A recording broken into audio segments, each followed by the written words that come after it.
The first strike cracked against my shoulder. The second caught my ribs.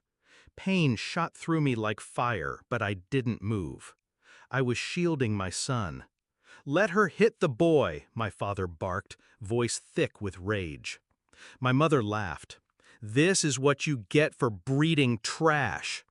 The crowbar slipped from my father's hand on the last swing. It clanged against the tile. My son whimpered into my shirt. I didn't cry. I didn't scream. I just stared at them, memorizing the scene. Because this wasn't the night they broke me. It was the night I began breaking them. It wasn't always blood between us. Once there had been trust. When I was young, my father was the man who could fix anything. My mother made soup when I was sick. They were strict, yes, but I told myself it was love. The cracks showed after I had my son. They didn't see him as family. They saw him as a weapon, another person to control me. It started small, disparaging comments. "You're soft with him. He'll never be strong like this." Then it escalated. Raised hands, threats. I kept my distance. Until that night when I walked in to find my mother towering over him, her arm raised. I stepped between them, and my father swung the crowbar.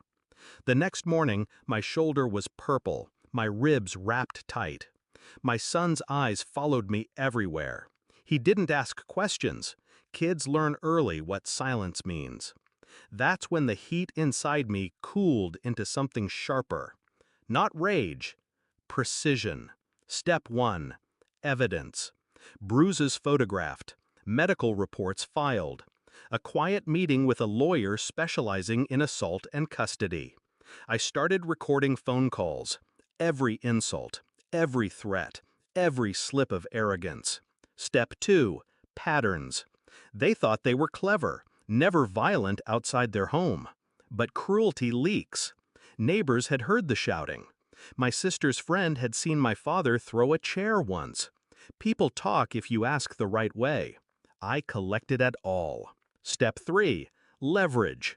They valued their reputation. The doting grandparents, the stable marriage, the community volunteers. That mask was my entry point. I found every unpaid bill, every shady side deal my father made, my mother's petty theft from her own workplace. Little things, but enough to fracture their image if shown to the right people. The legal side came first. I filed for a restraining order, not just for me, but for my son. The recordings, the photos, the witness statements, all of it went into a clean, airtight package my lawyer presented to the judge. The court granted it immediately. They couldn't come within 500 feet of either of us. My father's jaw tightened when the order was read. My mother muttered under her breath. They didn't know that was just the first cut. Next came the financial side. I had proof they'd stolen from my accounts over the years. Loans they never repaid, withdrawals they thought I wouldn't notice. It wasn't huge money, but in legal terms, it was theft. We sued for repayment. Slowly, methodically. Every delay meant more lawyer fees for them, more public record of their wrongdoing. While the case crawled forward, I worked the social front. The friendly neighbor who'd once ignored my bruises suddenly had copies of the police reports. My father's employer was anonymously informed of the active assault case. My mother's church group got word of her restraining order. They called me, begged me to stop. I didn't answer. The climax came 6 months later, in a mediation room. They were pale, exhausted. My father's hands trembled. My mother's lipstick was uneven. A small detail, but telling. The mediator slid the settlement agreement across the table. It wasn't just repayment, it was an admission of guilt. Permanent, on record. My father's voice cracked. This will ruin us." I leaned forward, calm. "Good." They signed. When it was done, I didn't leave right away. I pulled out my phone and played an audio clip. "Let her hit the boy," my father's voice. "This is what you get for breeding trash." My mother's. I watched their faces as they heard their own words. "You wanted him to see me broken," I said. "Now he gets to see me win." I stood, gathered my papers, and walked out. They kept sending payments for years, every month like clockwork.